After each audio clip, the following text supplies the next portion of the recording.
So today's video is going to be my March favorites. I had to think, what month are we going into? We're going into April. It's the end of March, and that's just what you do, right?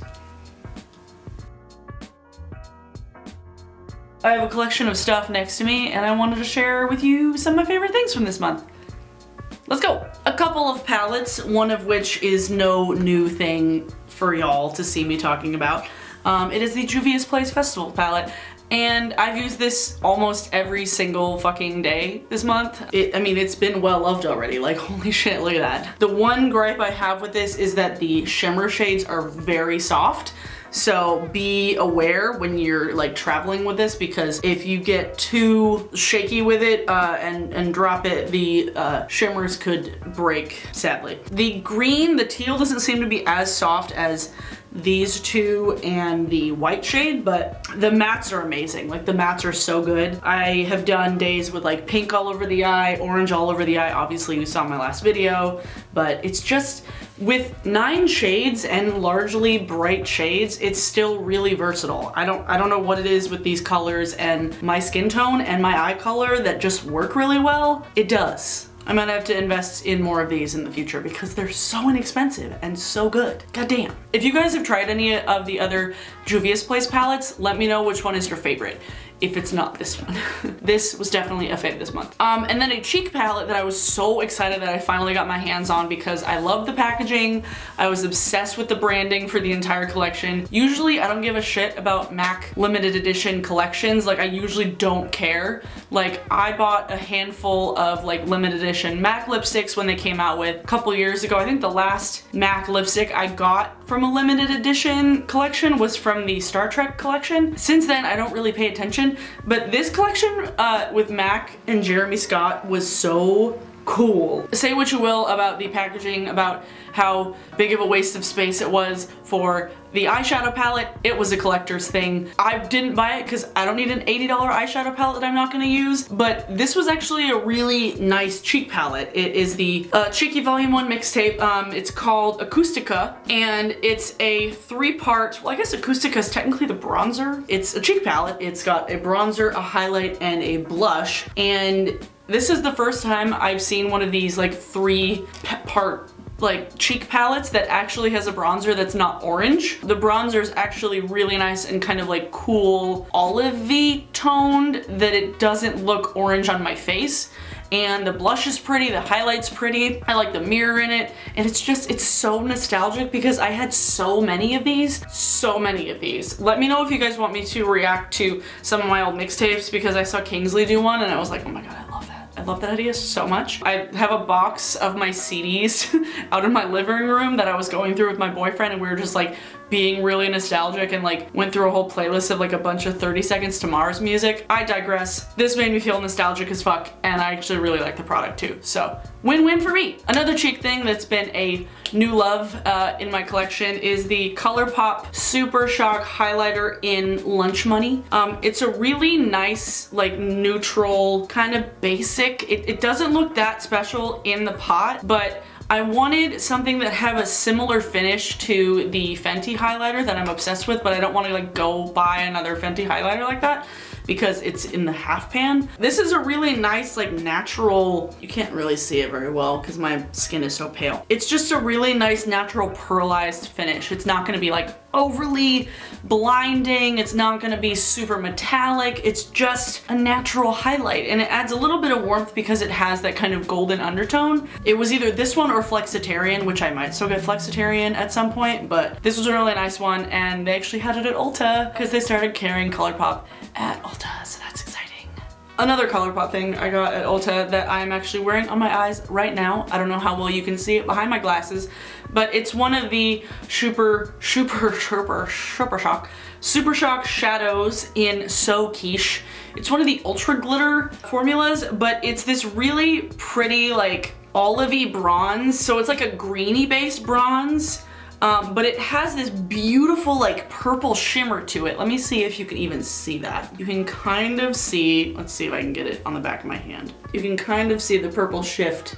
I wanted to try more of these out because I have a handful of them, like This is probably my 5th of these, but I actually really like it. It's a really nice, versatile eyeshadow. It can go all over my lid. It looks wearable, but it still has that nice like bit of like, ooh, what is that on your eye? And I like that these twist all the way.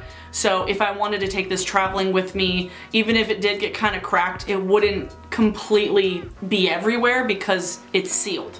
So I really like this color, really like it. And it was like $5. The last few like makeup-y things. Had to re-up on my Essence Lash Princess mascara, but they ran out of the false lash effect at my local Ulta, so they had the volume and the sculpted volume mascara. So I knew I liked the volume mascara because I've bought it several times, but I also bought the sculpted volume mascara, and I actually like the wand on this better than the regular volume mascara. It has, it's just a slightly finer brush. Like, it's not nearly as like chunky, but it still has that like curvature, so it actually fits on my eye really nicely. It's not as chunky as the volume, but the brush isn't nearly as like separating as the false lash effect. So definitely when they get the false lash effect in, I will buy that one, but these things are like $4, so it's like, yeah, have more than one on hand. Why not? They're cheap, they're good, they're great mascaras. I swear to God, you do not need to buy another mascara besides these. Essence, sponsor me. And then a lip combination I recently discovered because it matches my hair perfectly. It is a mixture of biscotti from Bite Beauty. It is one of their multi-sticks that I actually did an entire tutorial with, video up here, but I can use it on my cheeks, my eyes, my lips, whatever. But I put this on first, and then I actually top it off with Kat Von D's Studded Kiss lipstick in Poe, and this is the dark navy blue one, and I wanted to use this in a way that would make it fuller coverage and more long lasting because I love this color so much, but it does not last on me very well. It kind of slips around. This is the old formula, by the way. I bought it on sale, so it was like, I was buying one that she was reformulating, so I probably should have expected that it wasn't gonna be like really great because she's changing it. It's a great color combination. Like, this is such a great purple, and these two mixed together actually last a really long time, and they don't bleed. Like, I find this formula is better than the Amuse Bouche. It's not quite as comfortable as the matte lip crayon because the matte lip crayons are like fucking perfect from Bite Beauty, like my favorite lipstick formula of all time. But these are really good, and I think these go together really well. It adds a little bit more of like a blue tint to it. Obviously, as you can see, my lips are like plum as fuck. But yeah, nice combo. And this is good by itself. So I might end up taking this with me to Sasquatch. No, wait, scratch that. I have something else I'm taking with me to Sasquatch. I will be putting out at least 2 festival related videos very, very soon. They're coming, I promise. They're coming out before Coachella, I swear. A couple of perfumes I'm so excited about. Lush came out with new perfumes and I was stoked. And ones I've been really, really loving. Oh, both of these were made by Evan. Thanks, Evan. These are both vegan and self-preserving. What up? I bought the solids because the ones that I wanted, they did not have these small bottles and they only had the giant bottles, and Lush has completely streamlined all of their perfume packaging so that the large and the small bottles are all the same and they're all sprays. So rest in peace, droppers, but I hated you. So the large bottles are now huge. They're like 100 milliliters. Yeah, they're fucking ginormous. They're 3.5 ounces of perfume. So I bought the solids, and this one is What Would Love Do, and this is a tangerine and lavender and tonka, and it is so lovely. It has that citrusy note of the tangerine, but the lavender kind of like calms it down so it's not like straight up like orange in your face. Oh, it's such a nice summery scent. I'm so excited about this one. This is the one that they specifically did not have the small spray in, and I 100% would have bought it. And then the next one that grew on me, because when I tried it in the store, it didn't smell as good as I expected it to. One thing that you always have to keep in mind with Lush is that when you're in a store, things are going to smell slightly different because you're surrounded by like a million other smells. So if you're unsure if you're gonna like something, spray something on one of the little like, the little tester sticks, take it with you, walk around the mall for a bit, smell it, or smell it on you, and then come back if you're still really liking the scent, because this grew on me. Like, I would have bought this in a small bottle if I liked it as much as I do now. This is Amelie May, which is a rose scent, me and my fucking rose scents, but this is a different kind of rose. It's sweet, but it's very difficult to describe. Rose, lavender, and ylang ylang. So the ylang ylang, it actually, I don't know what it does, but it like sweetens it. I love ylang ylang, by the way. It sweetens it and it makes it, it's got like a bite to it, almost like a bitterness, but it's really pleasant. But this is also a really nice summer floral. Florals for summer, revolutionary. Yeah, these are really great. I'm really excited that Lush came out with these. Finally in the US, I'm going to be filming an updated Lush perfume collection after I'm done filming this video, so that will be my very next video. You're welcome. Now for random ass life favorites. Music favorites, for sure. I have gone down a rabbit hole of nostalgia listening to We Are Scientists Brain Thrust Mastery, because it came to my attention last week that that fucking album is 10 years old. What? Wait, what? 10 years ago, I was in college. My roommate had just moved out because she was a cunt, and I was in my dorm by myself watching a lot of Freaks and Geeks and listening to We Are Scientists. I like fucking dove into the world of the forum, the message board, and I made a bunch of friends that I'm still friends with today, and it's crazy. They are releasing a new record next month. Actually, yeah. Well, April. They have a new record coming out and they're playing in Seattle in July. And I'm definitely going to the Seattle and Portland shows. Not 100% about Vancouver yet because they're doing that weird skip jump Vancouver. They're not doing 3 in a row. It's kind of dumb. Boys, why do you have to make it so damn complicated? Ugh. What else have I been listening to this month? I mean, New X-Eyes, obviously, I've been listening to a ton. TV shows. Okay, I have some TV shows to talk about. Jessica Jones has made my life this month. Thank you, Netflix. Just like Netflix has been like giving me all of the strength this month. Jessica Jones is on fire. I haven't finished the season yet, so no spoilers. That flashback episode though. That flashback episode. Holy shit. I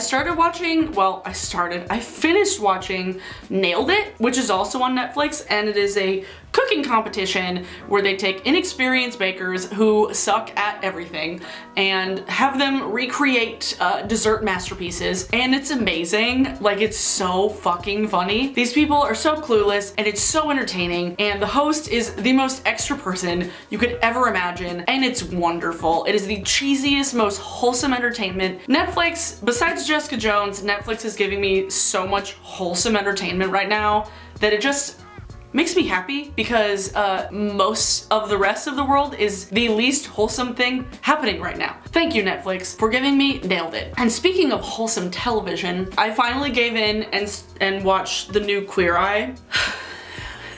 Guys, it's so fucking emotional and wholesome and cheesy and adorable. The first episode, that Tom reminded me so much of my grandparents' friends and like my aunts, like my old cousins and aunts and uncles in Minnesota. It was adorable. It was so cute. And also his like love of his life is named Abby. So I just like, live your best life, Tom. I can't. I literally sat and watched 6 episodes on Sunday. Sorry, not sorry. No, that was Saturday.